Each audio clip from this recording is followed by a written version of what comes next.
ang mga kwento ng pag-ibig, kwento ng buhay at kwento ng pag-asa dito sa Barangay Love Stories. Love Stories.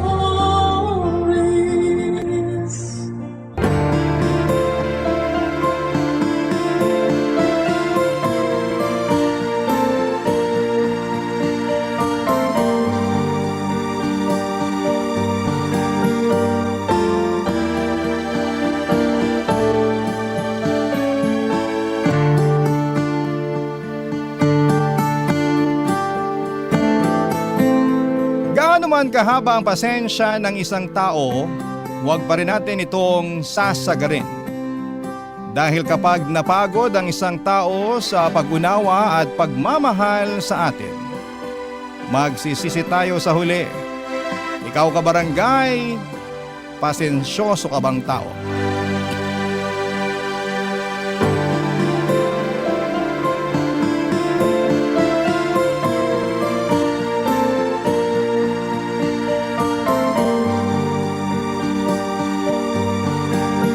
Dear Papa Dudut, lahat naman siguro tayo ay dumaan sa pagiging tanga sa pag-ibig, hindi po ba?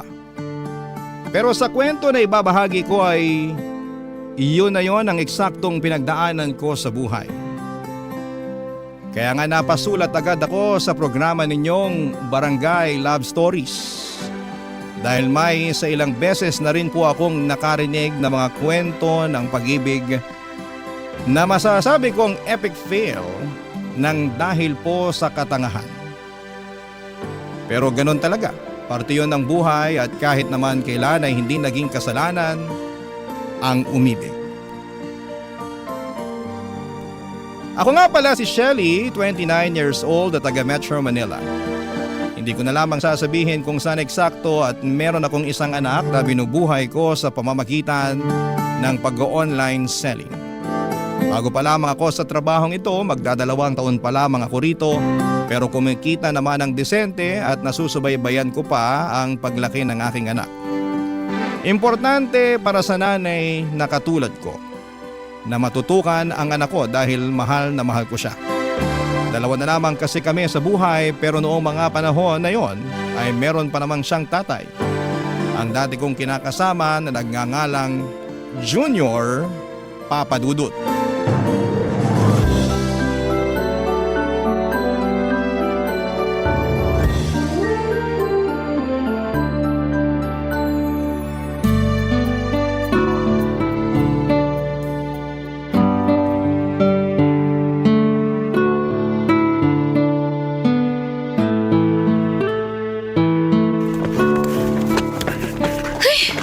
Anak ng tinapa naman oh.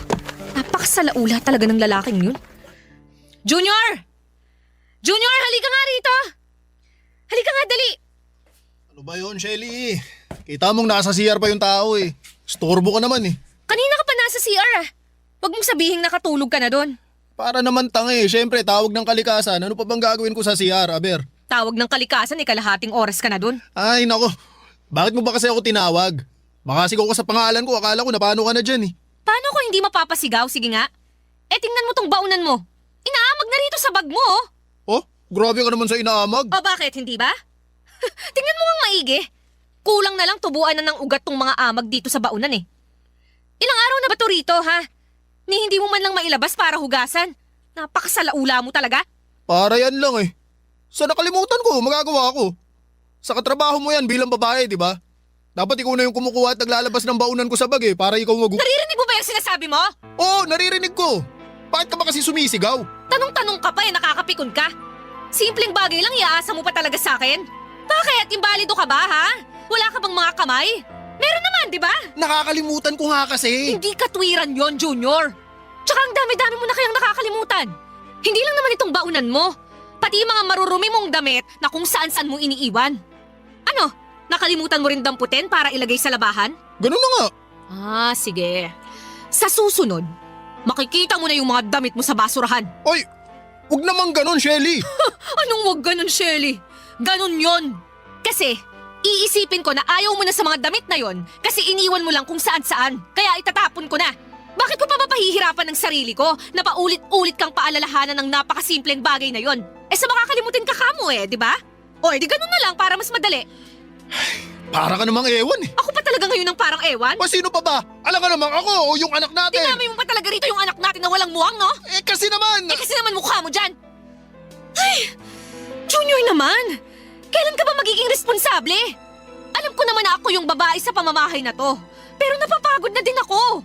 Baka akala mo madali lang yung trabaho namin bilang nanay at may bahay, ha? Sinasabi ko sa'yo na hindi. Kaya sana, tulungan mo naman ako. Please lang. Please lang, huwag ka nang magpasaway. Daig mo pa yung anak natin sa pagiging isip bata Papadudot rider si Junior ng isang online selling app na palagi nagdi-deliver sa bahay namin. Tapos nagkagustuhan kami at doon na nga nagsimula sa aming relasyon. Noong una ay masasabi ko na ayos pa. Kumbaga spoiled ako kay Junior, prinsesa ang turing niya sa akin. Ngunit noong nabuntis niya ako at nagsama sa isang bubong ay doon na nagbago ang lahat. Hindi naman sa sinisiraan ko ang dati kong kinakasama pero nang dahil sa pag-live-in namin yon ay higit ko siyang nakilala.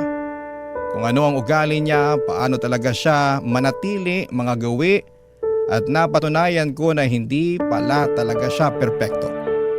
Gwapong-gwapo kasi ako sa kanya noong nililigawan pa lamang niya ako.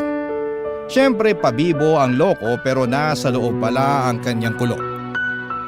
Laki tuloy ng pagsisisi ko na nagpabuntis ako sa kanya. Pero hindi pa rin doon natatapos ang kalbaryo ko. Dahil may pagkasumbongero rin si Junior. At ang lagi niyang pinagsusumbungan ay walang iba kundi ang nanay Roning niya, Papa Dudut.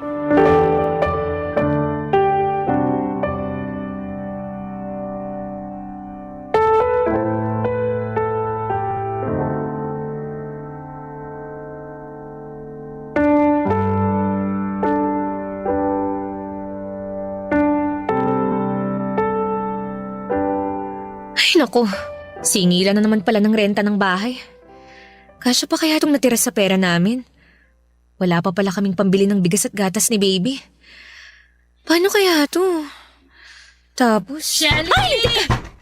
Shelly! Buksan mo tong pinto! Shelly!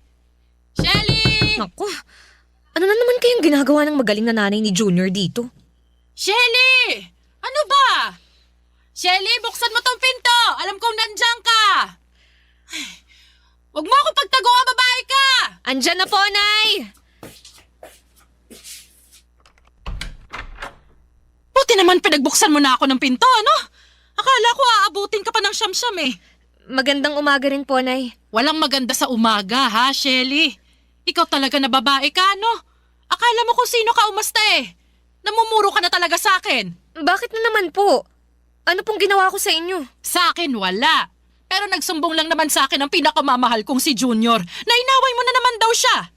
Dami mo raw sinabi sa kanya. Tinawag mo siyang tamad at salaula. Pati ba naman po yun? Sinumbong pa talaga niya sa inyo? Kanino pa ba magsusumbong ang anak ko? Sa akin lang naman kasi akong nanay niya, hindi ba? Alam ko naman po yun, pero… Peruhin mo mukha mo. Ano? Hindi mo ba ako papapasukin? Dito mo na lang ako sa labas kakausapin, ganon. Kahit kailan talaga napakabastos mong babae ka. Pasensya na, Nay. Hindi ko na kayo naalok na pumasok sa loob kayo kasi, tuloy-tuloy salita nyo. Pasok na po kayo at baka mapagkamalan pa tayo ng kapitbahay na nag-aaway. Pabayaan mo sila na pagkamalan tayo para malaman nila kung gaano ka kasamang kinakasama. Paano na naman po ako naging masama? Inaapi-api mo lang naman yung anak ko. Hoy, Shelly, kaisa-isang anak namin na lalaki si Junior. Dala-dala niya ang ngalan ng namayapa akong asawa. Pinalaki namin siya ng maayos, inalagaan ng husto. Ni ayaw ko ngang padapuan sa lamok nung sanggol pa yan Tapos gaganyanin mo lang rito sa pamamahay niyo.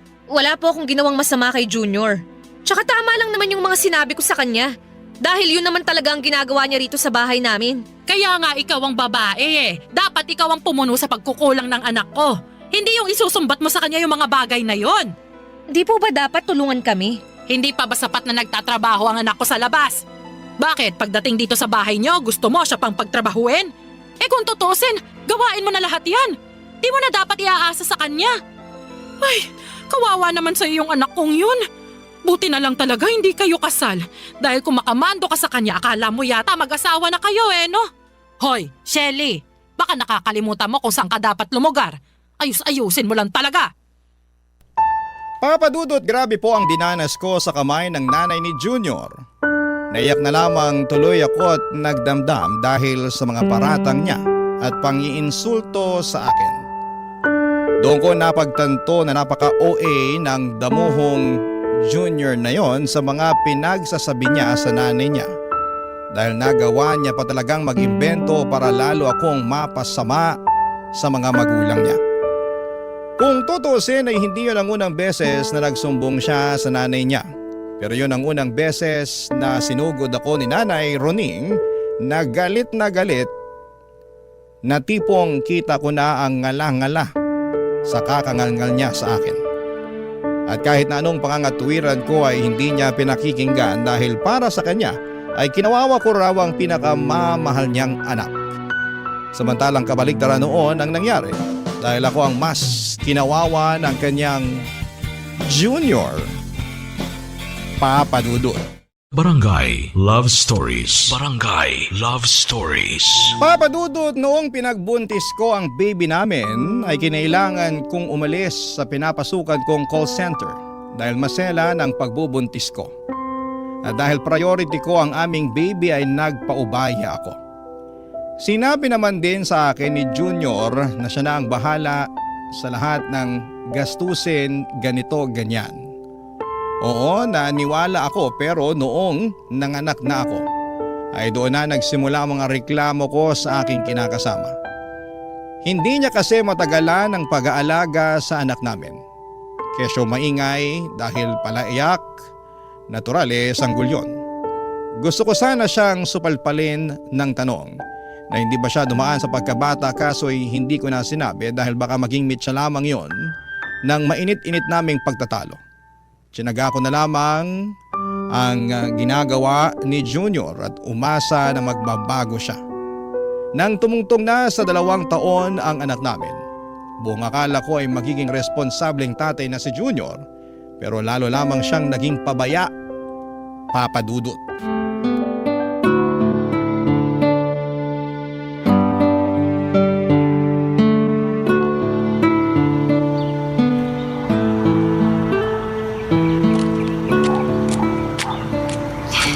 Okay na siguro tong mga sangkap na nabili ko. Makakagawa na ako ng masarap na tinolang manok na maraming sayote. Oy, sandali lang ito ha. Pusta ko na lahat ng pera ko. Dapat manalo na ako, kanina pa ako inaalat bad trip na Hoy, Junior! Shelly! Anong ginagawa mo rito? Di ba nasa palengke ka? Oo, pero pauwi na ako. At ikaw, anong ginagawa mo rito? Nagsusugal ka ba, ha? Ha? Hindi Anong hindi? Bakit may hawak kang baraha? At ano yung narinig ko kamo na ipupusta mo na lahat ng pera mo? Hoy! Hindi ako bingi para sabihin ko sa'yo! Nagkakasiyahan lang naman kami. Wala lang yun. Anong wala? Teka, nasan na yung anak natin? Junior, nasan yung anak natin? Ha? Asan sabi yung anak natin Nandyan lang yun. Teka, nasaan na ba yung batang yun? Ayun Diyos ko, Junior! Puntahan mo nga yung anak natin! Baka masagasaan dun sa kalye! Oo, sige. Teka, pupuntahan ko na. Anak naman Sabi ko sa tabi lang kita, di ba? Wisit ka! Napakabaya mo talagang lalaki ka!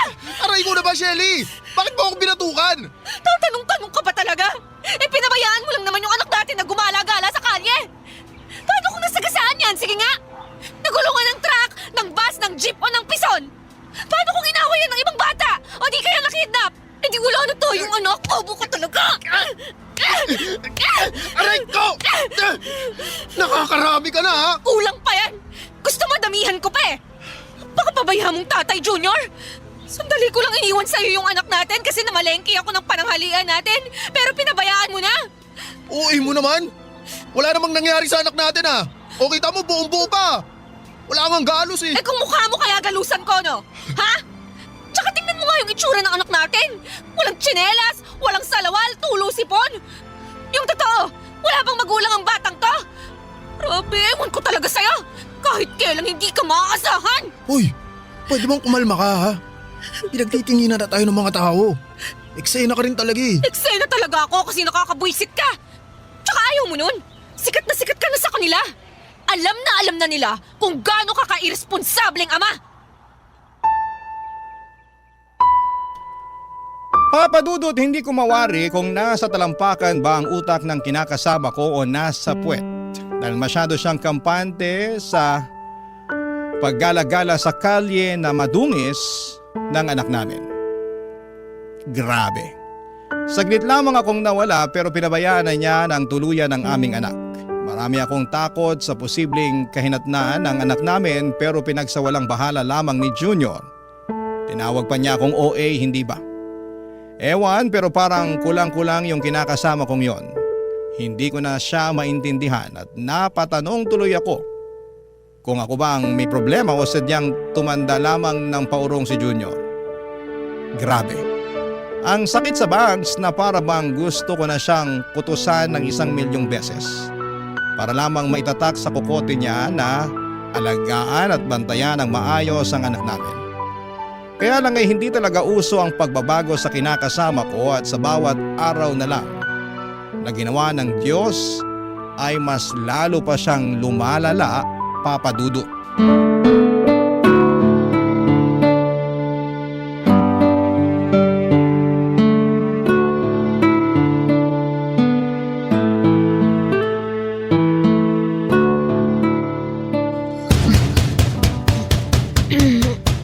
Ano ba yun? Bakit ang ingay naman? Shelly! Shelly, papasukin mo na ako! Kanina ba ako pinapapak ng lamok dito? Ano ba? Pag di mo ako pinapasok, hawasakin ko tong pinto! Isa! Dalawa! Uwisip talaga kahit kailan. Andyan na! Pag muwawa sa akin ang pinto, kung di mukha muwawa sa akin ko! Tatlo! Ayaw mo talagang buksan, ha? Sige, ako na lang magbubukas! Ay! Tinamaan ka na naman ng lintik na lalaki ka! Aray! Aray ko, sakit! Bakit mo ba kasi hinahalikan yung sahig? Tumayo ka nga dyan! Teka, lasing ka ba? Lasing ka ano? Hindi nakainom lang ako. Inabot ka na ng madaling araw. Nasa inuman ka lang palang damuho ka. Alam mo ba na kanina pa ako nag-aalala sa'yo? Hindi ka nagre-reply sa chat ko. Sinisin mo lang ako. Ayaw mo rin sagutin yung tawag ko. Sensya na. Napasarap na kami nun eh. Saka ikaw naman, masyado kang istorbo kasi. At ako pa talaga ang istorbo? Isa nag-aalala lang yung tao. Wala ka naman dapat ipaglala. Ito nga, ayos lang ako. Nagkaayayaan lang talaga kaming uminom kanina kasi birthday ng tropa namin. Sorry, di ko nasabi eh. Biglaan kasi. Saka teka, bakit magalit ka? Ako na nga ang dapat galit dito. At bakit naman ha? Kasi nakakarami ka na ng pagalit eh. Dapat ako naman yung magalit para malaman naman na ako pa rin ang bata sa pamamahay na to. Ako pa rin ang lalaki, no? Ako pa rin ang padre de pamilya rito, kaya ako pa rin ang masusunod. Tabi ka nga dyan! Papasok ako! Ano ka ba, Junior? Saan ka pupunta? Bakit mo binabasag ang mga pinagpaspaso natin? Alam mo, sumusobra ka na, Shelly. Kung ipahiya mo ako para di mo ako kinakasama. Nagtatawa na tuloy ako ng mga barkada ko. Sabi nila para raw ako di lalaki kasi mas maangas ka pa raw kaysa sa akin eh. Under desire raw ako. Sunod-sunuran daw ako sa'yo. Kaya galit ako! Galit ako! Tumigil ka na, Junior! Baka wala na tayo maggamit ng plato pag binasag mo lahat yan! Hindi, ayos lang. Sa dahon ng saging na lang tayo kumain. Baka siraulo mo talaga! Siraulo na ako, siraulo. Pero simula sa araw na to, ako na masusunod sa pamamahay na to. Hindi ikaw. Hindi yung anak natin. Kundi ako. Ako lang! Ah, ganon! Teka! Makikita mong hinahanap mo! Namumuro ka na sa aking lintik eh! Akala mo yata sasantuhin kita, ha? Oy! Anong ginagawa mo, Shelly, ha? Bakit mo... Oy, anong hinahanap mo dyan sa mga drawer? Hinahanap ko na... Ano? Sige! Manira ka pa! Basagin mo pa lahat ng pwede mong basagin! Tingnan natin kung di ko to iduldul sa pagmumukha mo! Ano yan, ha? Taser gun ba yan? Oo! Bitawan mo yan, Shelly. Ayoko nga! Ano? Ano? Halika rito! Matapang ka, ha? Halika, dali! Papadudot laruang taser lang naman yon ng anak namin pero akala yata ni Junior totoo yon. Kaya naman pinanindigan ko na lamang at ginalingan ng pananakot sa kanya hanggang lumabas siya ng bahay. Pagkatapos ay pinagsarhan ko siya ng pintuan at doon pinatulog sa labas hanggang mawala ang amats niya. Alas 6 ko na yata siya ng umaga pinagbuksan ng pintuan at naawa naman ako dahil namumutakte ng pantal mula sa kagat ng lamok ang mukha at braso niya. Nakayakap din siya sa sarili dahil nilalamig. Pero in fairness sa kanya, tulog mantika pa rin ang damuho kong kinakasama. Sinipa ko ng ilang beses si Junior para magising at noong dumilat ang kanyang mga mata, ay agad na nanlaki yon sa takot nang makita niya ako. Naalala niya siguro ang nangyaring away namin. Akala niya yata ay sasantuhin ko siya. Agad ko siyang sinenyasan na pumasok na sa loob, bagay na ginawa naman niya. Sinabihan ko siyang kumain ng pagkain na hinanda ko sa mesa at nagmamadali naman niyang sinunggaban yon. Gutom na gutom ang damuho na parang hindi pinakain ng 1 taon. Habang pinagmamasdan ko si Junior, nakaramdam ako ng awa sa kanya ngunit agad yung napalitan ng matinding galit sa tuwing naaalala ko ang mga atraso niya sa amin ng anak niya, Papa Dudut. Barangay Love Stories. Barangay Love Stories. Papa Dudut, sa hindi ko na mabilang na pagkakataon ay muli kong kinausap ng masinsina ng kinakasama ko tungkol sa mga hinaing ko sa buhay namin na pwede naman sanang maiwasan basta magtino lamang siya.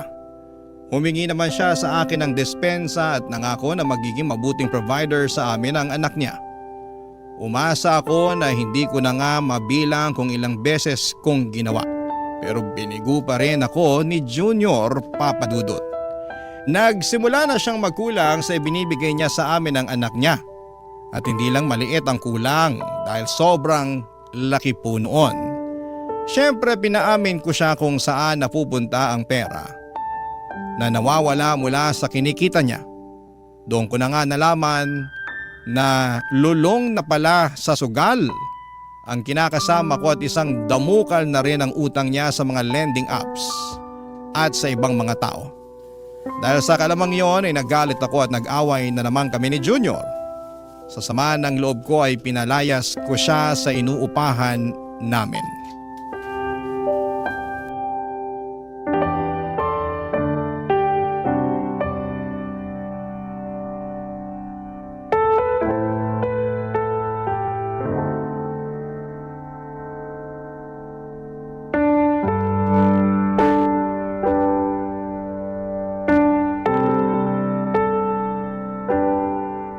Ibig sabihin nito, Junior? Bakit andito kayo ng nanay mo sa bahay? Ano pa nga ba? Di sinumbong kita sa nanay ko na pinalayas mo ako rito. Ano ka mo? Hoy, Shelly! Sumasobra ka na talagang babae ka, ano? Noong nakaraan, pinatulog mo raw sa labas nitong inuupahan niyo yung anak ko? Pinapakpa nga raw siya ng lamok. Paano na lang kung na-dengue ang Junior namin? Tapos ngayon naman malalaman ko pinalayas mo siya. Yan, sige nay. Pagalitan niyo po yan. O talagang sinulsulan mo pa ang nanay mo, ha? Ako ang kausapin mo, Shelly. Kanina pa ako salita ng salita rito. Nay, sinabi na po ba sa inyo ni Junior ang dahilan kung bakit ko nagawa sa kanya ang mga bagay na yon? Anong dahilan? Sabi na nga ba hindi niyo talaga alam na ang laki ng atraso ng magaling yung anak sa pamilya namin. Wala akong pakialam sa mga atrasong sinasabi mo. Ang akin anak ko agrabyado rito. Natural, dedepensahan ko yan. Bakit hindi niyo po muna kausapin ng masinsinan yung anak niyo bago kayo sumugod dito? Para magkaalaman na. Ikaw ang kailangan kong kausapin kasi sumusobra ka na. Dapat talaga sa'yo sinasabunutan eh. Ha? Aray ko po, Nay! Aray! Tama na po! Anong tama na, ha? Kulang pa nga yan eh. Dapat sa'yo binubunutan ng buhok sa anit dahil namumuro ka na. Kung aapi-apihin mong anak ko wagas, pues ako makakalaban mo! Yung anak niyo ho ang may kasalanan dito! Kung matinulang ho sana siyang padre de pamilya, hindi kami magkakagulo! Tsaka bakit ho ba kayo nakikialam sa away namin at pinakasama ko? At bakit hindi, ha? Kasasabi ko lang na nanay niya ako, hindi ba? Alam mo, ikaw, panasagot ka talaga ha? Dapat sa'yo tinuturuan ng leksyon! Aray ko, Nay! Tama na po! Junior! Junior, iwanin mong nanay mo! Bahala ka dyan! Inaway mo ako kaya lagot ka sa nanay ko! Anong sinabi mo? Napakadanguho mo talaga! Hoy, Shelly! Hindi mo na talaga nire-respeto ang anak ko, ano? Nakuha mo pa talaga siyang bastusin sa harap ko? Para sa kaalaman mo, hindi ko dinala sa sinapupunan ko ng 9 na buwan ng anak kong yan at isinilang sa mundo para api-apihin lang na katulad mo! Hindi ko naman po inaapig si Junior! Tsaka away ho namin tong dalawa! Dapat labas na po kayo dun, Nay! Matatanda na po kami! Huwag na ho kayong makisali! Anong matanda? Para sa akin, baby ko pa rin si Junior at walang sino man ang pwedeng umapi sa kanya. Kahit ikaw na kinakasama lang niya!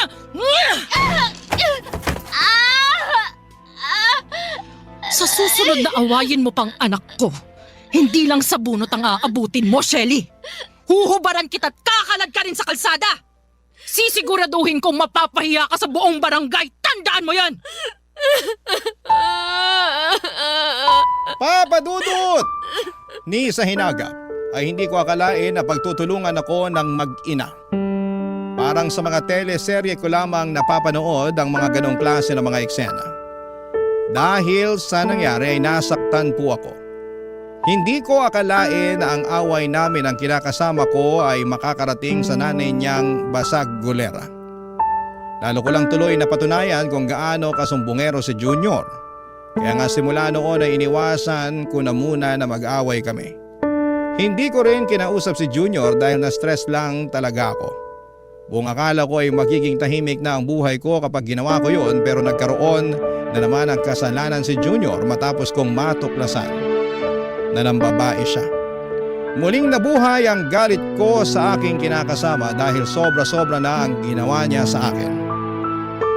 Ni hindi na niya ako nirespeto bilang babae at nanay ng kanyang anak.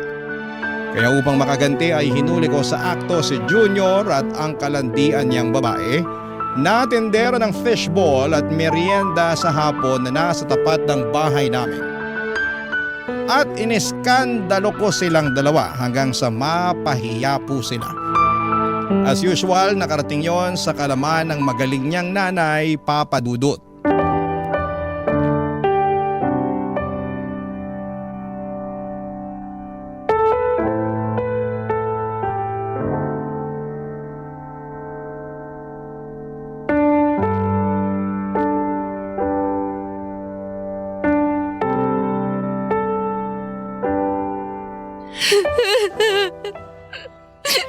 Ano na naman bang ginawa mo, Shelly? Bakit mo na naman pinahiya ang anak ko? Ano ba kasalanan niya sa'yo? Bakit yung hindi yung anak niyo ang tanungin niyo? Para magkaalaman na kung gaano kalaki ang kasalanan niya. Ano ba kasing ginawa mo, Junior? Ay, kasi Nay, Nang babae lang naman yung damuhong yan, Nay! Hindi na niya kami inisip ng anak niya! grabe ka. Natukso lang naman ako, Shelly. Tukso mo mukha mo! Oh, paano hindi mambababa itong anak ko? Eskandalos at basagulero kang kinakasama. Ano ho? Ang sabi ko, eskandalosa ka, basagulera, taklesa, maingay!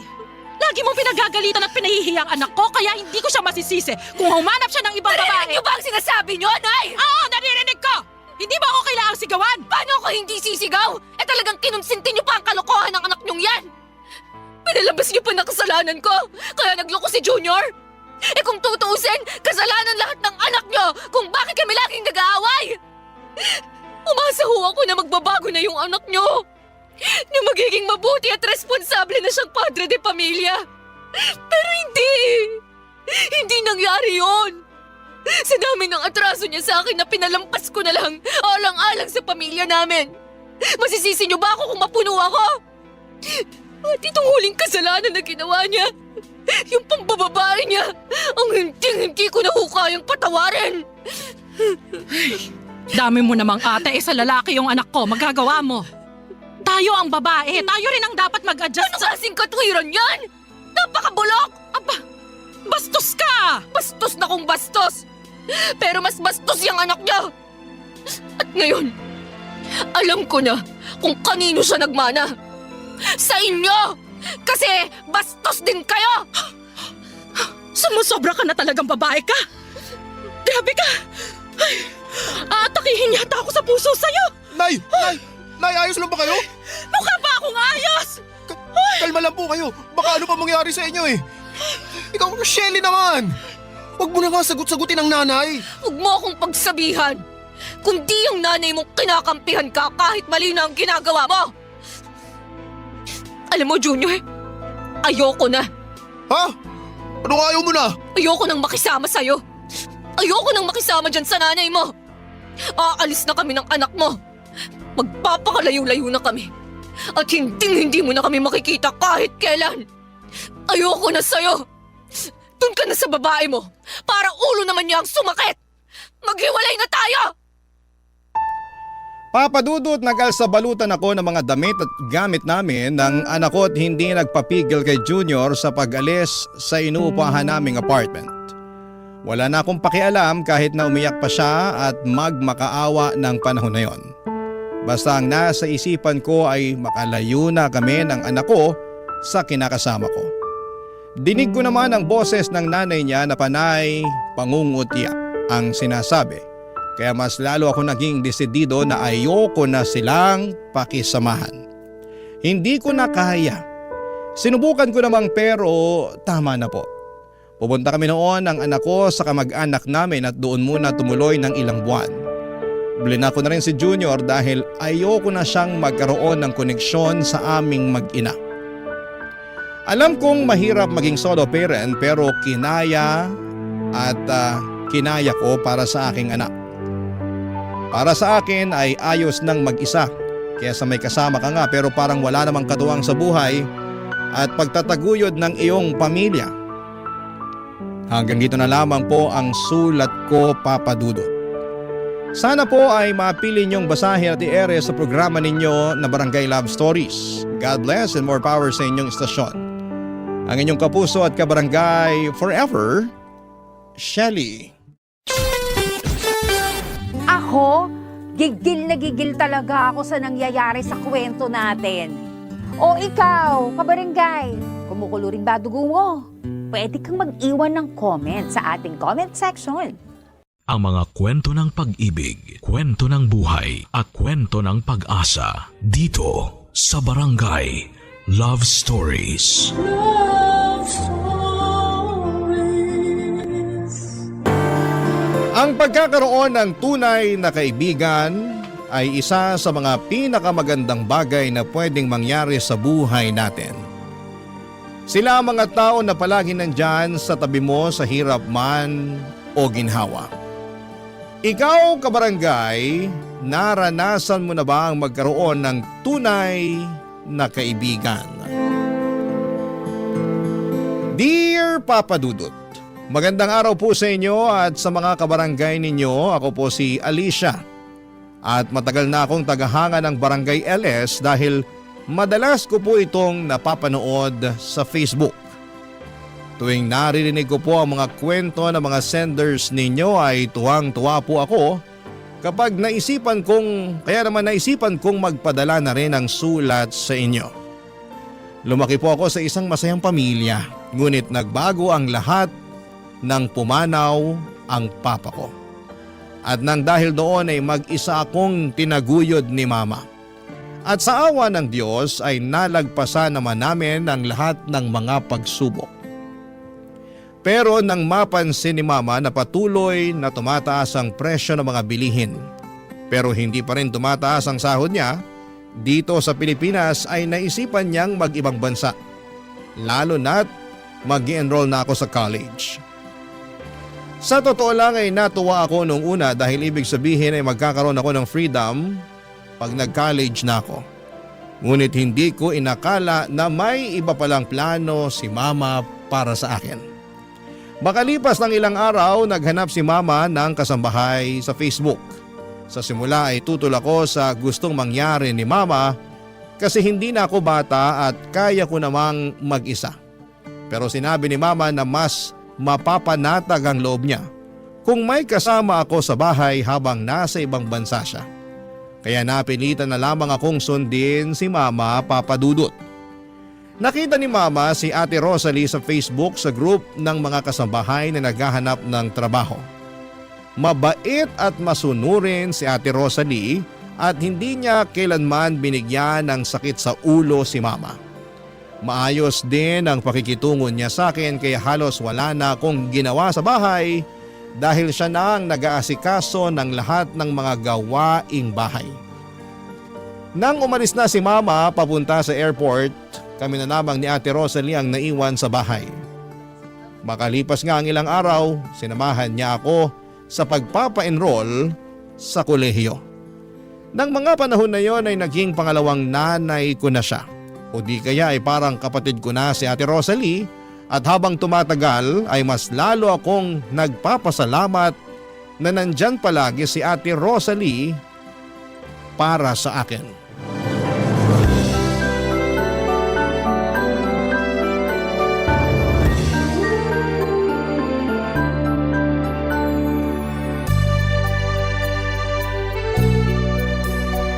Alicia, eto na yung bacon na pinapaluto mo sa akin.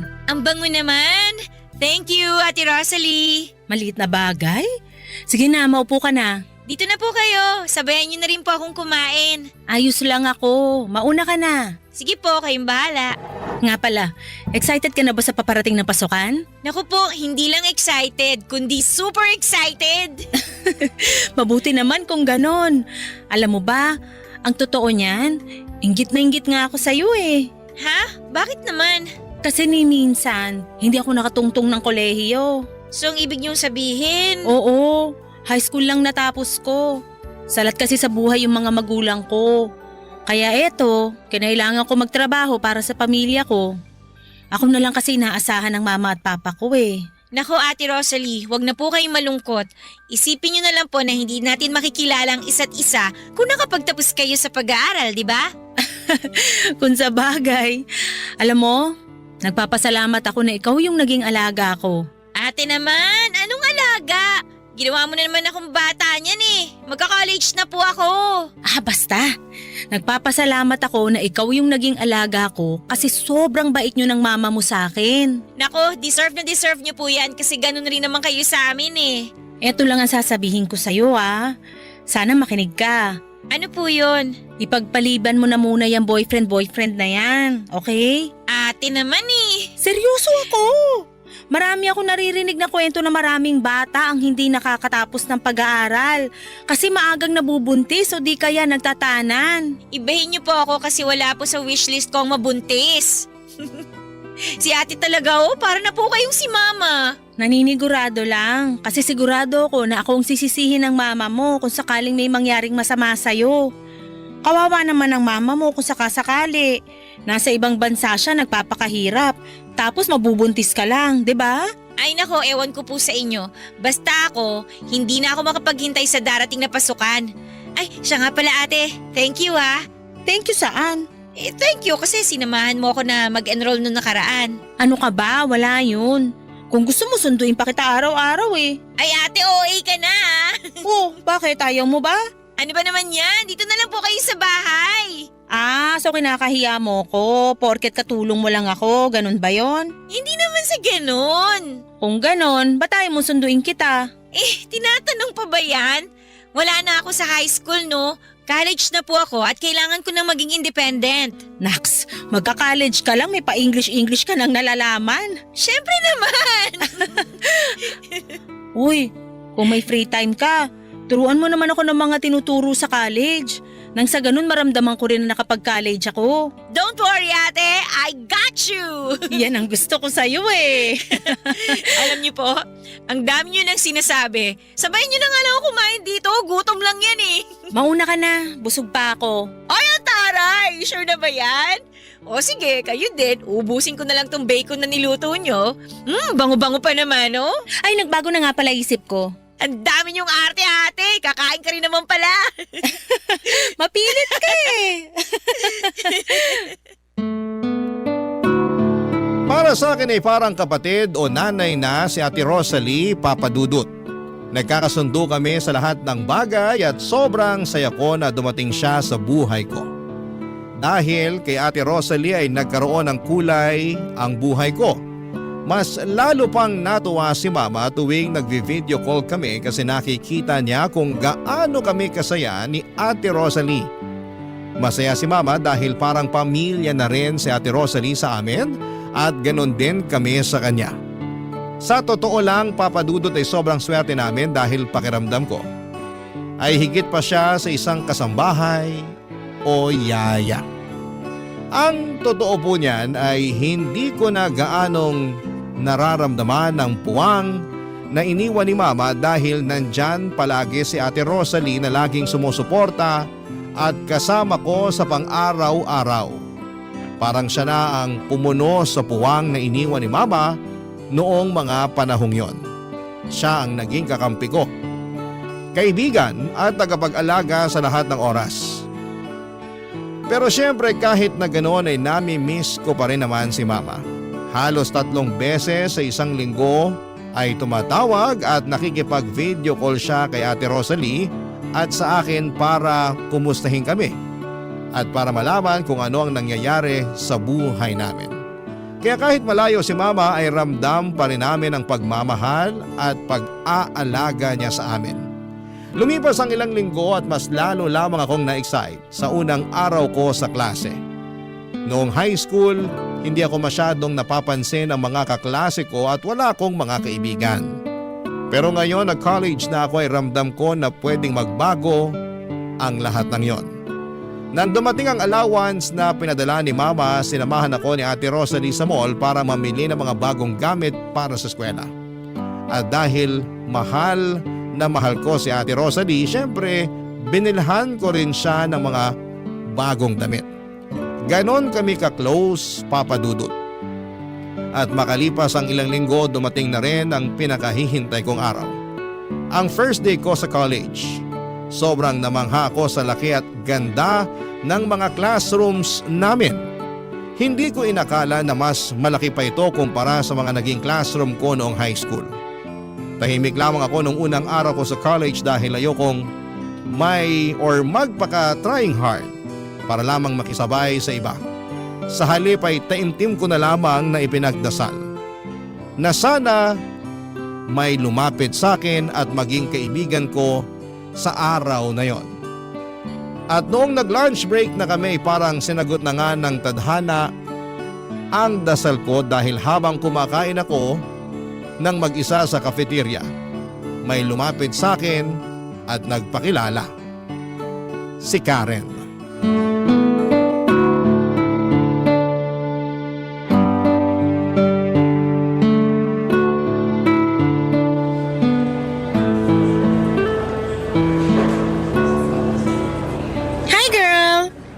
Si Karen, ikaw yung kaklase ko sa math, diba? Oo. Hello, Alicia nga pala. Nice to meet you, girl. Nice to meet you too. Halika, sabayan mo na akong kumain. Ay, pasa ko dyan. Diet kasi ako for today's video eh. Anyway, nilapitan kita dito kasi mukha kang mabait at approachable. Thank you. Ikaw din, hindi ka lang maganda. Mukha ka pang cool kid. Aba, syempre naman. Tingnan mo nga tong school na to, ang daming haggard at tsaka. Ay, sorry. Hoy, huwag kang magalit. Hindi ka kasali doon ha. Hindi ikaw yung tinutukoy ko. Ano ka ba? Okay lang. Anyway, pagkatapos mong kumain dyan, may one-time limited offer ako just for you. Ha? Ano naman yun? Open-minded ka ba? Ano ba yan? Hindi kita maintindihan. O siya, hindi na ako magpapaligoy-ligoy pa. Tatapatin na kita. Okay? Naghahanap ako ng makakabonding. May bar kasi ako na gusto kong puntahan at naghahanap ako ng kasama. Bar? Ibig mong sabihin umiinom ka na? OMG! Huwag mo sabihin hindi ka pa nakakainom. Parang ganun na nga. De bale, sabi nga nila, there's always a first time to everything. Diba? Pasensya ka na ha, pero mukhang hindi kita masasamahan dyan. Girl naman! Huwag kang killjoy. Samahan mo na ako. Sige na naman Simulat sa pool kasi hindi pa ako nakakainom ng alak. Paano kung may masamang mangyari sa akin? Alicia, tingnan mo ako ng maigi. Matagal na akong umiinom. Mukha bang may masamang nangyari sa akin? Wala naman, diba? Tsaka isa pa, sabay naman tayong pupunta dun eh. Hindi kita iiwan, promise. O siya, sige na nga. Magkita na lang tayo pagkatapos ng klase. Ano? Pagkatapos ng klase? Oo, bakit? Huwag kang magpatawa.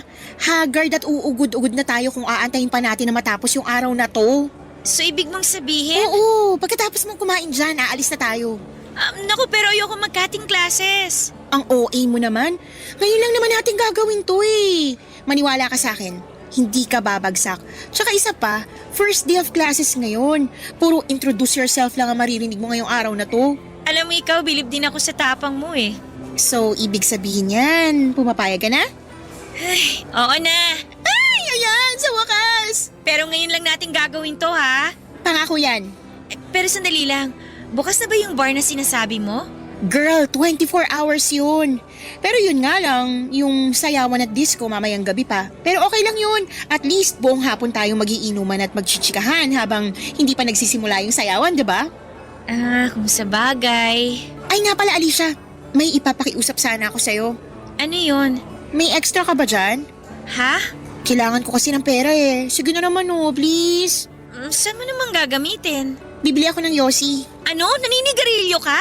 Oh, ba't mukhang gulat na gulat ka dyan? Walang basagan ng trip. Sige na naman, kahit barya lang. Hindi pa kasi ako nakakapag-withdraw ng pera eh. Ay, sige na nga. Ay, ayan! Perfect! Excited na ako! Bilisan mo na kumain dyan!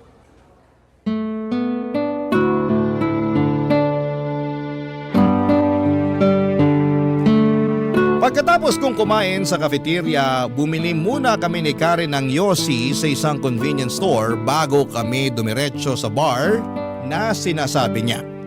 Sobrang kinabahan ako noon, Papa Dudut, dahil ni minsan ay hindi ko pa nasubukang mag-cutting classes o uminom ng alak. Matagal ko na pong ipinagdarasal kay Lord na sana'y magkaroon ako ng mga tunay na kaibigan at hindi na ako maging loner. Pero hindi ko inakala na ang magiging kaibigan ko ay isang taong mahilig uminom at manigarilyo. Unti-unti niyang naipakilala sa akin ang mga bagay na dati ay hindi ko inaasahan na susubukan ko. Pagdating namin ni Karen sa bar, bumili kami ng 2 bucket ng beer. Nung nagkaroon na ako ng amats, pakiramdam ko ay mas lalo kong nai-enjoy ang lahat. Parang mas nag-relax ako at mas komportable. Kaya naman tuloy-tuloy lamang kami ni Karen sa pag-inom hanggang sa pareho na kaming tuluyang nalasing. Nagsimula na rin kaming sumayaw sa bar ng gabi na yon. Nagsinungaling ako kay Ate Rosalie nung mga panahong yon. Nag-text ako sa kanya at sinabi ko na nasa coffee shop ako. Pero ang totoo niyan, nandun kami ni Karen sa bar, umiinom, sumasayaw at nakikipag-usap sa mga cute boys. Nang umuwi ako sa bahay ng gabing yon ay nakatulog na si Ate Rosalie. Kaya dahan-dahan akong pumasok sa kwarto ko at kinabukasan ay nagpanggap akong walang nangyari at mukhang hindi rin naman nagduda si Ate Rosalie sa akin. Akala ko isang gabi lamang yon ang kasiyahan. Pero mas lalo pang lumala ang sitwasyon, Papa Dudut. Unti-unti ay naging madalas ang pagkakating classes ko para samahan si Karen sa mga gimmick niya. Halos gabi-gabi na kaming sumasayaw at nalalasing sa bar, Papa Dudut. Unti-unti ay hindi ko na nabibigyan ng sapat na pansin ang pag-aaral ko dahil unti-unti na akong nalulubog sa buhay na puno ng bisyo at mga panandaliang kasiyahan kasama ng bago kong kaibigan, Papa Dudut. Barangay Love Stories. Barangay Love Stories. Habang lumilipas ang mga buwan, hindi lang pag-inom ang bisyong natutunan ko, kundi pati na rin ang pagyoyosi at sa puntong ito ay halos bagsak na ang mga subjects ko sa eskwelahan at bihira na akong pumasok. Pero syempre inilihim ko ito kay Mama at kay Ate Rosalie. Akala nila ay nasa school lamang ako buong araw o kaya naman ay gumagawa ng project kasama ang mga kaklase ko. Pero ang totoo ay halos buong araw ako na nasa mga club at mga bar kasama si Karen. Grabe talaga ang impluwensya ni Karen sa akin, Papa Dudut. Aaminin ko na nadala ako sa lahat ng mga bisyo niya dahil hinahangaan ko siya. Maganda si Karen at palaging may kumpiyansa sa kanyang sarili. Kaya naman habang tumatagal ay napapansin ko na palagi ko na siyang ginagaya. Hindi lang sa mga bisyo niya, kundi pati na rin sa paraan ng kanyang pagsasalita, kilos at pati na rin sa kanyang pananamit.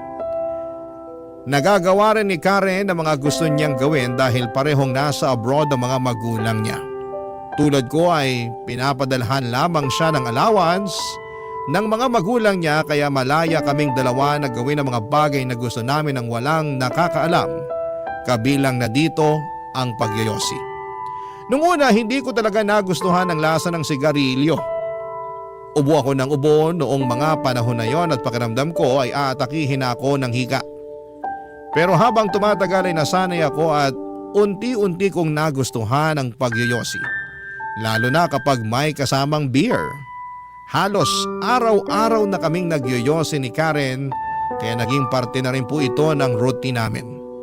Noong time na yon, inggit na inggit ako kay Karen dahil umuupa siya ng apartment at wala siyang ibang kasama kasi nasa ibang bansa nga ang mga magulang niya.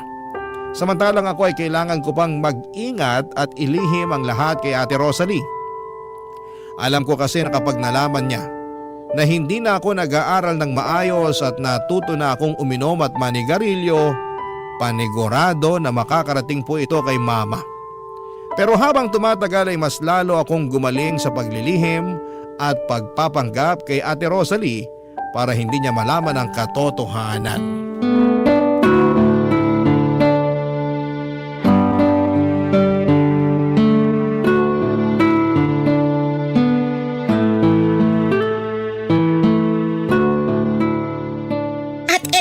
May isa pa akong chika. Isplok mo na yan, Day! Alam mo ba, nung nasa high school pa ako, pumasok ako sa classroom na nangangamoy yosi. Totoo ba? Oo! At eto yung exciting na part. Ano? Yung mga kaklase kong lalaki yung pinagbintangan ng teacher. Halo, kawawa naman pala. Paano ba naman kasi? Mukha kasing sanggano yung mga lalaki kong kaklase. Kaya ayun, sila tuloy yung napagbintangan na naninigarilyo. Bruha ka nga talaga ng taon. Grabe, hindi ka na naawa. Anyway, change topic na nga lang. So, totoo ba yung sinabi mo na may chimay ka sa bahay nyo? Ang lakas mo maka 12 years old girl ha.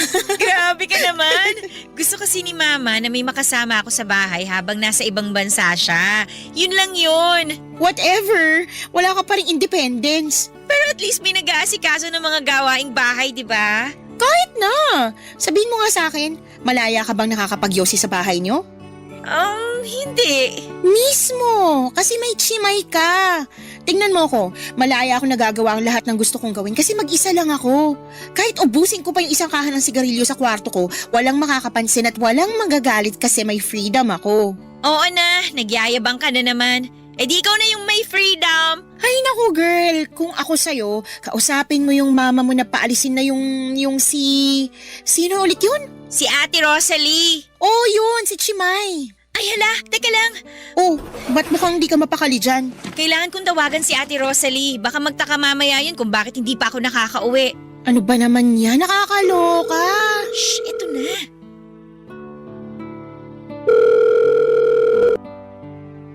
Alicia, gabing-gabi na. Hindi ka pa ba uuwi? Ate, pasensya na ha. Pero may kailangan pa kasi akong tapusin na project eh. Oy, napapansin ko na napapadalas na yung project na yan ha. Sigurado ka bang yan ang inaasikaso mo? Baka mamaya kung saan-saan ka na nagpupunta ha? Akin na. Ha?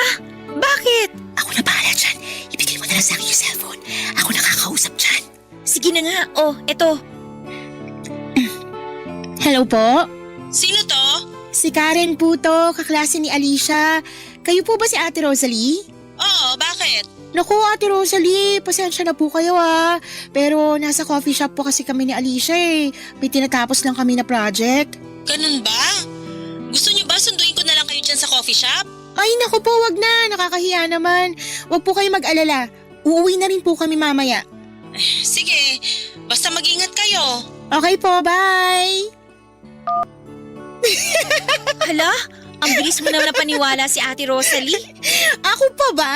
Ang dami kasing sinasabi ng chimay mo eh. Panira ng trip. Kaya ayan, ginawan ko na ng paraan. So ano, hindi ka man lang ba magta-thank you sa akin? Salamat. OMG, ayan na! Magsisimula na yung sayawan! Wait lang, girl. Bago tayo sumayaw, yosi naman muna tayo sa labas oh. Sige na nga. Dala mo ba yung lighter mo? Ay wala, pero may posporo ako. Halika na nga! Nang mga panahong yun ay sobrang na-enjoy ko talaga ang pagkakaibigan namin ni Karen. Noong high school pa lamang ako, Papa Dudut, nilalayuan ako ng mga tao at halos walang nakikipag-usap sa akin, pero nang makilala ko si Karen, pakiramdam ko po ay nagbago ang lahat. Para na rin ako naging cool kid. Ramdam ko na may kasama na ako at may taong tumatanggap sa akin. Pero Papa Dudut, natapos din ang masasayang araw na yon dahil halos binagsak ko na lahat ng subjects ko sa school. Alam kong kapag nalaman ito ni Mama at ni Ate Rosalie ay tiyak na maghahalo ang balat sa tinalupan. Kaya agad akong lumapit kay Karen para maghanap ng karamay. At hindi na rin ako nagulat nang malaman ko na ganon din ang sitwasyon ni Karen sa eskwelahan. Puro bagsak din ang grades niya at wala itong naipasa na subject. Pero ang kinagulat ko lang talaga ay mukhang hindi man lang nabahala si Karen sa dami ng subjects na ibinagsak niya.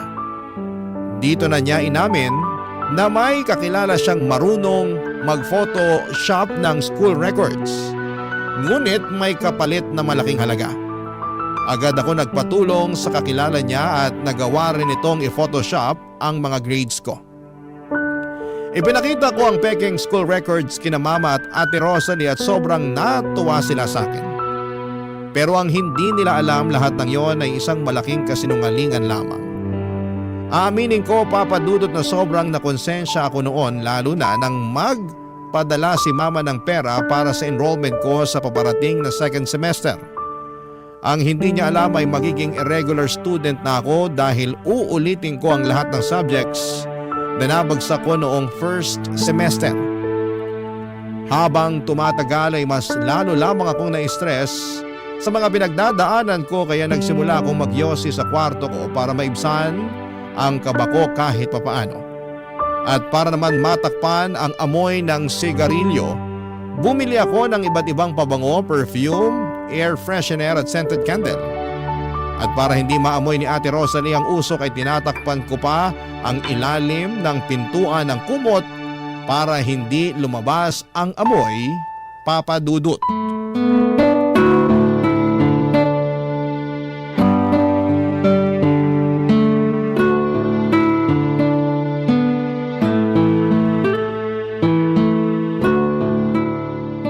Alicia!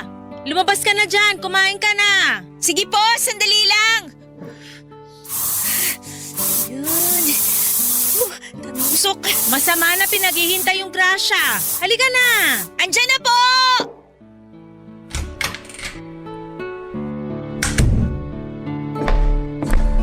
Pambihira ka, talagang bata ka.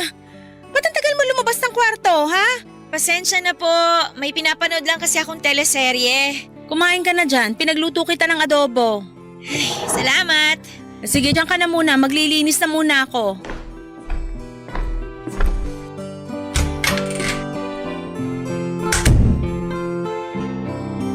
Alicia! Ay, Ate Rosalie naman! Kung mga sigaw ka, alam mo na sunugan. Bakit ba? Ano ba kasi yon? Bakit may mga upos ng yosi sa basurahan mo, ha? Patay! At kailan ka pa natutong manigarilyo, ha? Ano? Magsasalita ka, isusumbong kita sa mama mo. Ate! Nagmamakaawa ako sa'yo. Please, sana naman wag makarating to kay Mama. Oh, inamin ko na. Nagyosi ako. Ano ka ba naman, Alicia? Hindi mo ba alam na yung mga ganitong klaseng bisyo, dadalin mo yan hanggang sa pagtanda mo? Maniwala ka sa akin, ikakapahamak mo lang yung pagyoyosi mo kung ipagpapatuloy mo yan. Oo na, promise. Hindi ko na po talaga uulitin. Sigurado na ba yan? Oo, pangako. O siya, sige. Sige na, kumain ka na doon. Mamaya na lang ako kakain. Dito na muna ako. Sige na po. Ay, kung ganun ako na lang muna lalabas ng kwarto mo. Kailangan ko na malamig na tubig. Bigla ako na high blood sa'yo. Ay, naku, paano ba to? Nasaan na ba yung cellphone ko? Ito.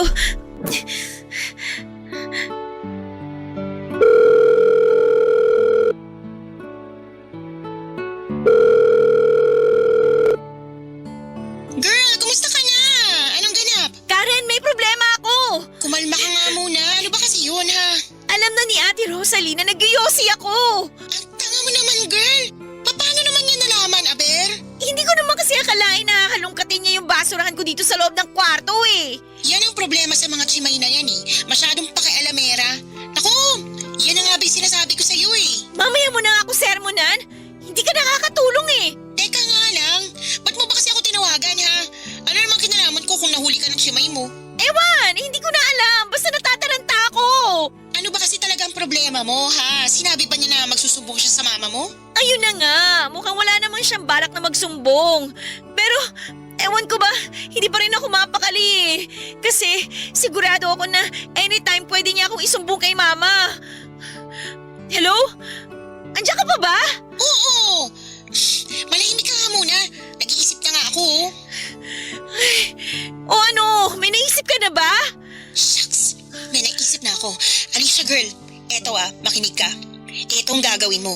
Kunin mo yung cellphone ng chimay nyo at ilublob mo sa tubig para hindi niya mahalata na may sumira ng cellphone niya. Nang sa ganon, hindi na rin siya makakapagsumbong sa mama mo. Ayoko nga! Girl, pag nagsumbong yan sa mama mo, ikaw ang madedehado dito. Sige ka, ikaw rin. Pero kailangan ko ba talagang sirain yung cellphone niya? Ang dami mo namang arte. O siya, ito na, mag-iisip ako. Karen, paano kaya kung pakiusapan ko na lang si mama na paalisin si Ate Rosalie? Wow ha, sobrang original ng plano mo. Parang narinig ko na yung dati pa. Teka lang, saan ko nga ba huling narinig yan? Ay oo nga pala, sa akin nga pala mismo galing yung suggestion na yun, no? Kaloka ka. Girl, dati ko pa sinasabi sa'yo na masasakal at mawawalan ka na ng freedom kung kasama mo sa iisang bahay ang chimay nyo. Pero sigurado kung hindi paalisin ni mama si Ate Rosalie ng ganun-ganun na lang. Wait, alam ko na. Ano? Kailangan nating siraan yung chimay mo para yung mama mo na mismo magpaalis sa kanya. Kailangan pa talaga natin siyang siraan? Alam mo ikaw, ang dami mong arte. Oo, eto, makinig ka. Pagmumukain nating magnanakaw yung chimay mo para mawala ng tiwala yung mama mo sa kanya. Pero Karen… Naaalibad para na ako sa'yo. So ano, gagawin mo ba o hintayin na lang natin na isuplong ka ng Rosalie na yun sa mama mo? Sige na nga! Okay, ganito, makinig ka. May naisip si Karen na plano kung paano namin mapapatanggal sa trabaho si Ate Rosalie. Sabi niya ay dapat naming pagmukaing magnanakaw si Ate Rosalie para kusa na siyang sisitahin ni Mama. At para mangyari yon ay kailangan daw ilagay ko ang mga importanteng gamit ko tulad ng laptop at wallet sa bag ni Ate Rosalie. At kailangan ko raw itong i-video para maipakita kay Mama. Naniniwala si Karen na magiging epektibo ang plano dahil hindi pa nag-iisang taon mula nang mamasukan si Ate Rosalie sa amin. At tiyak daw na masisira ang tiwala ni Mama sa kanya. Hindi ako sumang-ayon sa suggestion ni Karen kasi alam kong naghahanap buhay lamang si Ate Rosalie. Oo, may mga nagawa akong kalokohan at kabalastugan pero hindi ko na. Hindi ako masamang tao at hindi ko kayang gawin yon. At hindi ko kayang sirain ang hanap buhay ng iba. Kaya sinabi ko kay Karen na hindi ko na itutuloy ang plano namin. Lumipas sa mga araw at mukhang naging okay na naman ang lahat. Hindi na nagsumbong si Ate Rosalie tungkol sa pagyoyosi ko pero patuloy pa rin kami ni Karen sa pagkakating classes at pagpunta sa mga bar at club. Nang mga panahong yon ay gusto ko na talagang magbago pero hindi ko talaga kayang tanggihan si Karen kapag niyayaya niya akong uminom at magyosi kasi nai-enjoy ko naman siyang kasama. At isa pa ang hirap aminin kina Ate Rosalie at Mama na nabagsak ko lahat ng subjects ko noong first semester. Kaya naging irregular student na ako sa second semester. Kaya tuwing naiisip ko yon ay napapayosi at napapainom na lamang ako para makalimutan ko ang mga problema ko. Hindi ko talaga napapansin na unti-unti kong sinisira ang sarili ko ng mga panahong yon. At habang tumatagal, mas lalong dumarami ang tukso sa akin para gumawa ng masama. Lalo na noong nahuli ako ni Ate Rosalie na nagyoyosi sa kwarto. Nang araw na yon ay nagbanta siya na isusumbong na niya ako kay Mama. At dito na talaga ako kinabahan, Papa Dudut. Para na akong masusuka sa nerbiyos ng mga panahon na yon at doon ko na napagtanto na gusto ko talagang isalba ang sarili ko. Kailangan ko nang kumilos sa lalong madaling panahon. Barangay Love Stories. Barangay Love Stories. Nagawa ko ang isang bagay na hindi ko akalain na magagawa ko. Palihim kong nilagay ang mga gadgets at wallet ko sa maleta ni Ate Rosalie. Nang nagkausap na si Ate Rosalie at si Mama, binaligtad ko ang kwento. Sinabi ko kay Mama na sinisiraan lamang ako ni Ate Rosalie at matagal na niya akong ninanakawan. Ipinakita ko kay Mama ang maleta ni Ate Rosalie at doon nakita ni Mama ang mga gadgets at wallet na ako lang din mismo ang naglagay. Mariin namang itinanggi ni Ate Rosalie na may kinalaman siya sa pagkuha ng mga gamit ko. Pero hindi siya pinaniwalaan ni Mama. Nang matapos ang video call, namumula sa kakaiyak si Ate Rosalie at hindi na niya ako nagawang kausapin. Mas pinaniwalaan ako ni Mama dahil ilang buwan pa lamang ang nakakalipas simula nang namasukan si Ate Rosalie sa amin. Kaya mas naging kapanipaniwala ang kwento ko tungkol sa pagnanakaw niya. Ginawa ko po ang lahat ng yon dahil ayokong masira ang relasyon ko kay Mama. Aaminin ko na sobrang bigat sa puso ko at sobrang nakokonsensya ako sa ginawa ko na pagmukhaing magnanakaw si Ate Rosalie. Pero pakiramdam ko ng mga panahong yon ay wala na akong ibang choice. Mahal ko po si Ate Rosalie pero mas pinili kong iligtas ang sarili ko para hindi ako masira kay Mama, Papa Dudut.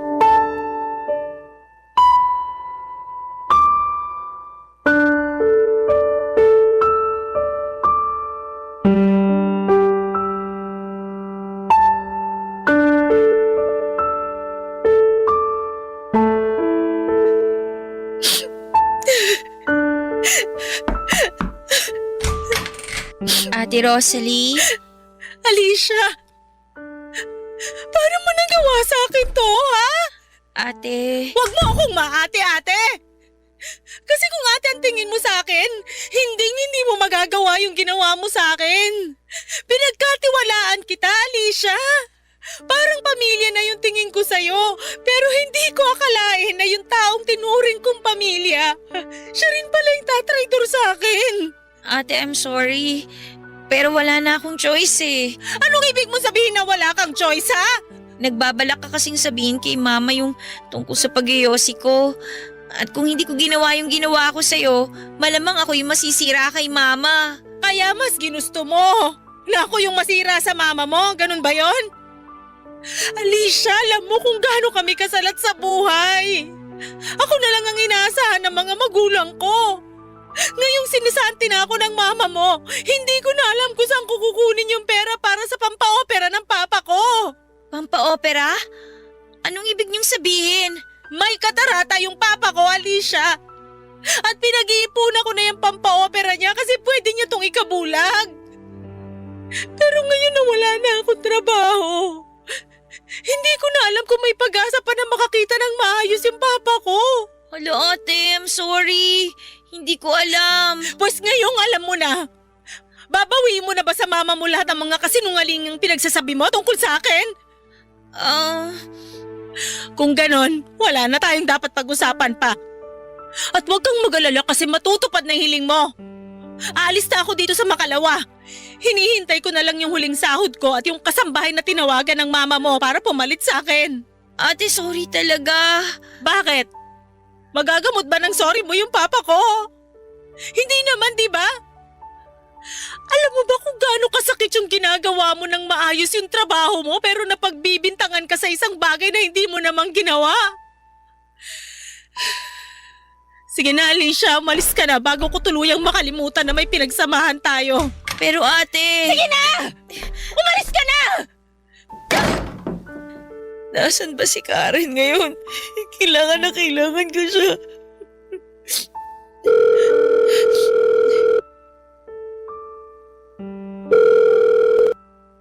Girl, kumusta ka na? Nagawa ko na yung gusto mong mangyari. Ay, sandali lang naman. Kung makapagsalita ka, bakit parang kasalanan ko? At teka lang, hindi kita maintindihan, girl. Ano ba kasing tinutukoy mo, ha? Pinagmukha akong magnanakaw si Ate Rosalie. May papalit na sa kanya sa Makalawa. Ano ba naman yan? Napalayas na nga natin yung simay mo pero may asungot na naman na papalit. Pero di bali na lang. At least, hindi na malalaman ng mama mo na nagyoyosi ka, diba? Kung sa bagay, Teka lang, girl. Diba sabi mo, nawalan na ng tiwala yung mama mo dyan sa chimay nyo? oo, bakit? Eh kung ganon, bakit hindi pa yung pinapalayas ng mama mo? Ewan ko. Ayaw niya siguro na naiiwan ako mag-isa dito sa bahay. Sobrang sweet naman pala ng mother dear mo, pero no offense ha, ako nasasakal para sa'yo. Kawawa ka naman pala, girl. Huwag na nga nating pag-usapan to. Relax ka lang. Ito naman masyadong high blood. Pasensya ka na ha. Naiinis lang kasi ako sa sarili ko eh. Hindi ko kasi lubos akalain na magagawa ko pala yung mga bagay na ginawa ko. Pero ginawa mo na at wala ka na magagawa dun. Ganito na lang, gusto mo bang mag-celebrate mamaya?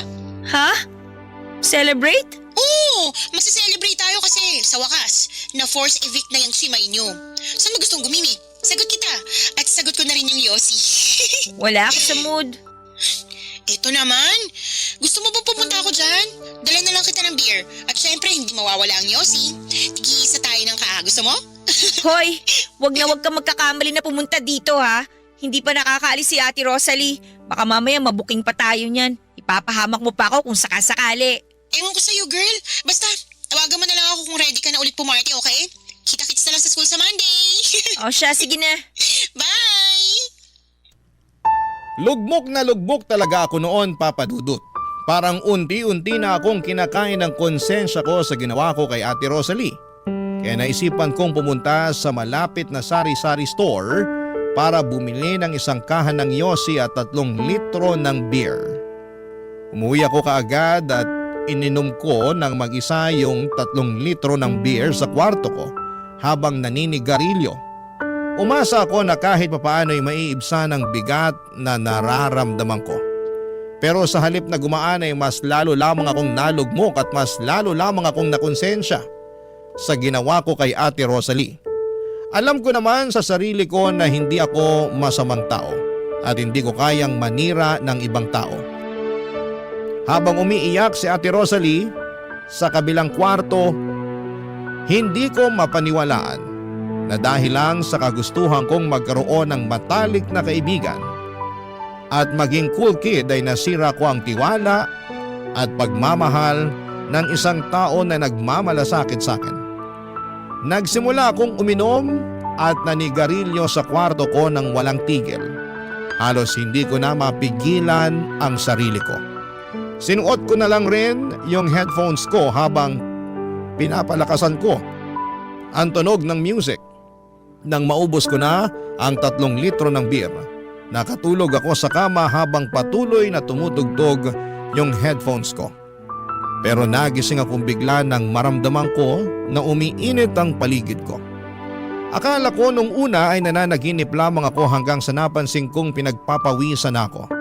Doon ko na nga na-realize na hindi ko pala napapatay ng maayos yung huling sigarilyo na sinindihan ko. At dahil po dito ay nasunog ang trash bag sa basurahan at natupok ng apoy yung kortina ng kwarto ko. Nagpanik talaga ako noon, Papa Dudut. Sobra kasing bilis ng mga nangyayari sa paligid ko.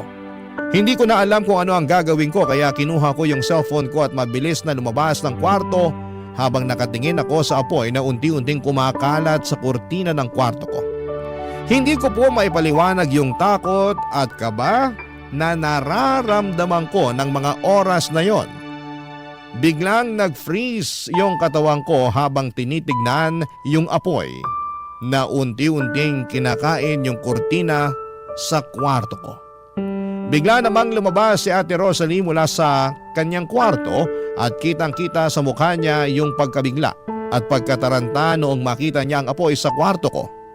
Mabilis po na kumilos si Ate Rosalie at pumunta sa CR para kumuha ng balde ng tubig at sinimulang patayin ang apoy na unti-unti nang lumalawak.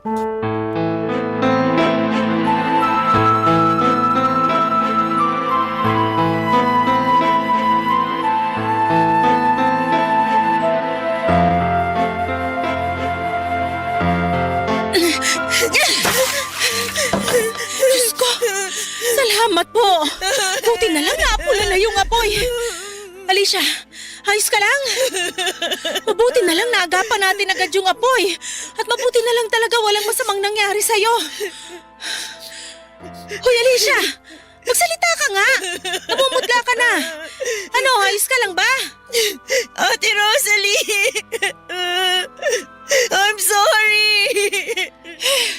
Tama na yan. Hindi mo deserve yung ginawa ko sa'yo. Huwag mo nang isipin yon. Ang importante, ligtas ka. Ate, mapapatawad mo pa ba ako? Ang totoo niyan, hanggang ngayon masama pa rin yung loob ko sa ginawa mo sa akin. Pero hindi ibig sabihin nun na kinamumuhian na kita. Siyempre ayoko namang may masamang mangyari sa'yo. Ate, I'm sorry. Pangako ko, itatama ko na lahat ng pagkakamali ko. Sasabihin ko na kay Mama yung totoo na wala kang kasalanan. Na pakanako lang ang lahat-lahat ng ito. Talaga ba? Gagawin mo yon para sa akin? Ate Rosalie, niligtas mo yung buhay ko. At kung hindi dahil sa'yo, malamang pinaglalamayan na ako ngayon. Ano ka ba? Huwag ka nga magsalita ng ganyan. Ate Rosalie, pwede ba kitang mayakap? Halika dito. Oo naman. Ate, sorry talaga. Patawarin mo ako, please. Huwag kang mag-alala. Pinapatawad na kita. Nga pala, kailangan kong sabihin sa mama mo tong nangyari sa kwarto mo. Diyan ka lang ha. Kukunin ko lang yung cellphone sa kwarto.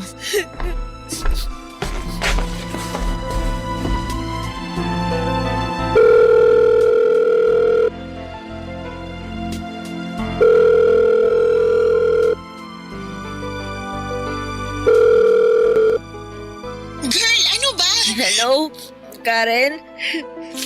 Asan ka ngayon? Tinatanong pa ba yan? Siyempre nandito ako sa palagi nating tinatambayan. So ano, nagbago na ba isip mo? Halika, join ka! Karen, kailangan ko ng kaibigan ngayon. Asus, ang drama-drama mo naman. O bakit? Hindi ka pa ba nakaka-get over dun sa ginawa mo sa chimay mo? Kalimutan mo na nga yun. Mag-move on ka na. Nasunog kasi yung kwarto ko. Karen, kala ko talaga mamamatay na ako. Teka lang. OMG, paano naman nangyari yan? Hindi ko napansin na hindi ko pa pala napapatay ng maayos yung yosi ko. At dahil lasing na lasing ako, hindi ko rin namalayan na nasusunog na pala yung garbage bag. Teka lang, uminom ka na hindi ako kasama? Ano ba naman yan, Karen? Parang awa mo na, puntahan mo na lang ako dito, please! Girl, I'm sorry, pero ang daming cute boys dito sa bar. Sayang at wala ka eh. Karen, ano ba? Utang na loob naman, makinig ka naman muna sa akin! Hoy, ang kapal ng mukha mo para sigawan ako ah. Ano ba problema mo ha? Ang problema ko, hindi ka marunong makinig! Ang kitid-kitid ng utak mo! Ako? Makitid ang utak? Bakit? Kaninong kwarto bang nasunog dahil sa sarili niyang katangahan? Hindi ba't kwarto mo? Talaga ba, Karen?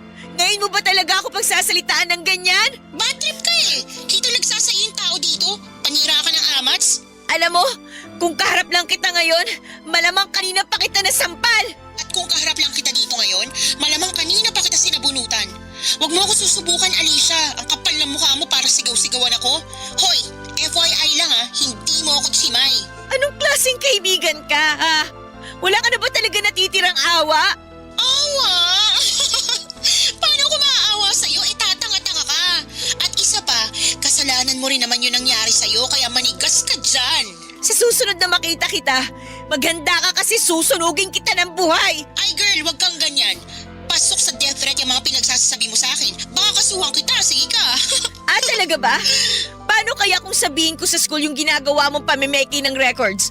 Sigurado ako ma-expel ka at makakarating sa mga magulang mo yung kabulastugang ginagawa mo. Kung makapagsalita ka, akala mo naman ang linis-linis mo. Nakinabang ka rin naman dun ah. Hindi mo na pwedeng gamitin yan laban sa akin kasi simula sa araw na to, itatama ko na lahat ng mga pagkakamali ko. Mga pagkakamaling nagawa ko nang dahil na rin sa mga panunulsol mo sa akin. Bahala ka na nga sa buhay mo. Diyan ka na nga. Wala kang kwentang kaibigan! Pagkatapos noon, Papa Dudut, na-realize ko talaga kung gaano kaikli ang buhay at hindi natin alam kung kailan po ito matatapos. Kaya naman binabuti kong itama ang lahat ng pagkakamali ko. Nang sinabi ni Ate Rosalie kay Mama na nasunog ang kwarto ko ay sobrang nagulat si Mama. Pero nagpapasalamat siya dahil pareho kaming ligtas ni Ate Rosalie. Sa mga oras na yon ay inamin ko na rin kay Mama ang lahat, yung pag-inom ko ng alak, yung pamimeke ko sa school records, pati na rin yung pagyoyosi ko. At yun po ang naging dahilan ng sunog sa kwarto ko. Inamin ko rin kay Mama na sinet up ko lamang si Ate Rosalie para siraan siya. Galit na galit si Mama na mga oras na yon. At kitang-kita ko kung gaano siya na-stress sa mga inamin ko. Nakonsensya ako sa mga nagawa ko pero sa wakas, hindi ko na kailangang pang magtago o maglihim. Sa puntong yon ng buhay ko ay masasabi ko na may kalayaan ako. Kalayaang nagsimula dahil sa pag-amin ko sa katotohanan. Tinapos ko na rin po ang pagkakaibigan namin ni Karen pagkatapos ng huli naming pag-uusap. Wala na po akong naging balita sa kanya dahil pinalipat na ako ng school ni Mama at mula noon ay nawala na siya ng tiwala sa akin kaya mahigpit na niya akong pinababantayan kay Ate Rosalie. Pero kahit na ganoon pa man ay masaya ako dahil magkasama pa rin kami ni Ate Rosalie hanggang ngayon. Nasa college pa rin po ako at kumukuha ng kursong education. Sa awa ng Diyos ay naipapasa ko ang lahat ng subjects ko at hindi na ako bumalik pa sa buhay na puno ng bisyo at kasinungalingan. Papa Dudut, dito ko na po tatapusin ang kwento ng buhay ko at sana po ay matanggap ninyo ang sulat ko na ito dahil sigurado akong pareho kaming matutuwa ni Ate Rosalie na marinig namin ang aming kwento sa radyo. Ang inyong forever kapuso at kabarangay, Alicia. Ano ang masasabi mo sa ating Barangay Love Stories today? Aabangan namin yan sa aming comment section.